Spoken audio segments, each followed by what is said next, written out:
Hey everyone, welcome back to CryptoCache. Thank you so much for joining me here. I hope you're having a phenomenal day. Let's take another look here at Solana, see what's going on before the daily candlestick closes. We have on the charts here, just so you know, if you're not familiar with my earlier analysis, we do this red bar as effectively the macro point of control. Don't let it fool you with it being red versus green. Honestly, we could change whatever color, it doesn't matter.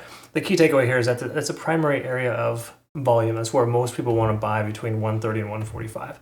With us traveling into that range, especially from the upside, it implies it's likely going to be a support range for us. So there's that, and then we got our more local high here, shorter term high with 135. So 135 is like a better case slash optimal entry, whereas secondary to that, as I mentioned before, 142. Some folks got in at 142, and again, it's looking okay, but it depends on how further back Bitcoin pulls. Because Bitcoin is coming down, it wicked all the way down to that the 54.5 range. So my speculation is we will see low 54,000 again, possibly even 53. So if that does happen, just know Solana will follow suit. It is following Bitcoin fairly close in the last 24 hours. So just a heads up on that. All right, let's take a look at liquidation. Whoa, that didn't come out right. Let's take a look at liquidation and see what's going on. Yeah, speaking is hard. Actually, it gets harder after you talk all day. I guess that's part of it. All right, so let's take a look here. 142 is the lower level, 155 is the upper level. These are two areas of contention, right? But we're closer to the lower level. Makes more sense that for that to be swept. But you got to also recognize too, we're coming up on a double bottom where we're kind of seeing that lower area of 140 essentially holding as a support. Once more, 142 is that more specific level. If we take a look at the macro though, there's definitely a lot more liquidation on the upside. We see each one of these bars here is essentially $1 billion. So 1, 2, 3, 4, 5 billion roughly if you add it all up between 155 and 160. So I still think there's a distinct probability Solana will revisit that level. But the question is it going to come down lower to 142 or sorry 141, sweep that 600 million, or possibly even this extra 600 million at 135? Let's go ahead and see if the charts tell us anything. So daily time frame, what we want to look at here isn't too much. I mean, just to recap really easy, make it simple for you. We're still below all moving averages, but we're testing the 200-day SMA right now. So commonly going to be a rejection spot for us, so I would presume the price would pull back, but we kind of already retested that, or previously tested it, again, retesting it today. So 1, 2, 3 attempts to break through that level, more so 2 in this more local push. So all that being said, we got a decent amount of volume above the moving average. That's a good sign. That does imply further upside is likely. Once again, it's pending Bitcoin doesn't pull back super hard. If Bitcoin just goes sideways, I'm confident we'll see 150, even 165 range for Solana and get tested or pushed to however you want to call it. I think it's a distinct probability just based on the good momentum it has and how much better than Bitcoin it has been looking. You got to keep in mind it has aligned itself a little bit more in the last 12 hours with Bitcoin, so there is that. And that does imply that Bitcoin pulls back, Solana will too. We're under 50 on the RSI here on the daily as well. So a lot of reasons why we haven't broken bullish yet. Okay, so get out of your head. You know, this coin is not going to the moon. If you're watching other people that say that, shame on them. I wish there could be just a one big swoop of all these idiots online. Half of them are stealing my signals too. It's quite interesting the way that it works. That's a conversation for another day. Sorry, I'm derailing again. But the key takeaway here is the 4-hour time frame from before was looking pretty solid. We're testing that 50 range here, so that it does imply that we're potentially going to lose a support level, or we're testing a support, which is at 142.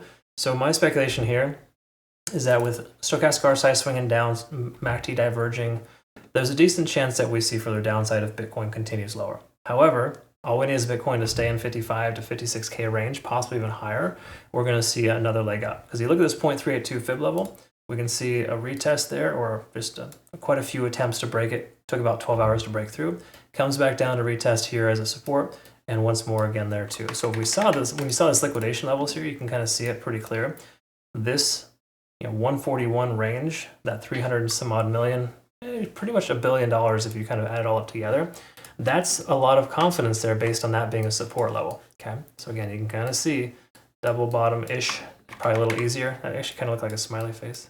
No, never mind, forget it. So let's look at the hourly and just kind of see where we're at and double check a couple of things here. So really quick to clarify, when we look at this time frame here, we can see pretty much that there's you got to roll with this here. First of all, Ichimoku Cloud is a conservative indicator. It's telling us you should have taken or secured profits in your long position maybe 5 or 6 hours ago when we were right here. Okay, so when I was talking about this earlier, wouldn't hurt to have secured some profits. While the price looks like it's holding fairly strong, there's no guarantee it's just going to continue higher. In fact, this is a lot of time. I mean, you could even argue this is the beginning of head and shoulders pattern. There's a lot of things here that are kind of present that imply we have one more leg down. But you got to recognize too, we're also above this cloud here, which is again very conservative safety net, letting us know we're on the right side of the tracks. We have, however, lost momentum here, which is not good. When the conversion line is below the baseline, that kind of tells you that you've broken. It's kind of like a divergence on the smaller time frame. So all that stuff combined leads me to believe that we should be able to hold this range of 142 to 146, but it's also risky to consider a long into that. So I don't know about you, but I like to do things that are inherently less risky, especially when my money's on the line.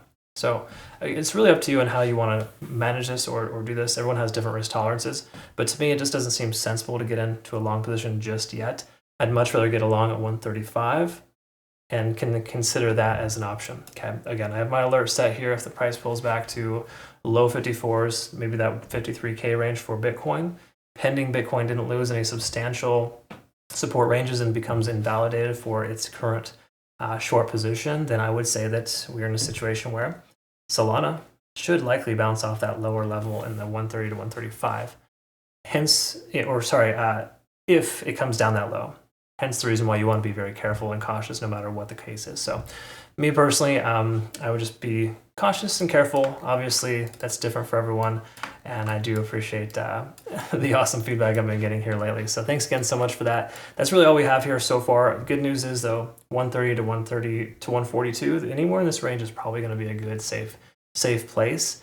Pending Bitcoin doesn't do anything super obnoxious. If it takes a nosedive to 48K, you bet your ass Solana's going to get its ass handed to it, or just completely the bottom's going to drop out. Whatever metaphor you want to insert there, right? So just know nothing is safe right now, but the truth is Bitcoin is looking still fairly bearish. I'm still slightly bearish on it, so I'm kind of just imparting to you that we may see a further correction here. Okay, that's again just some friendly advice, I guess, from an overly cautious trader.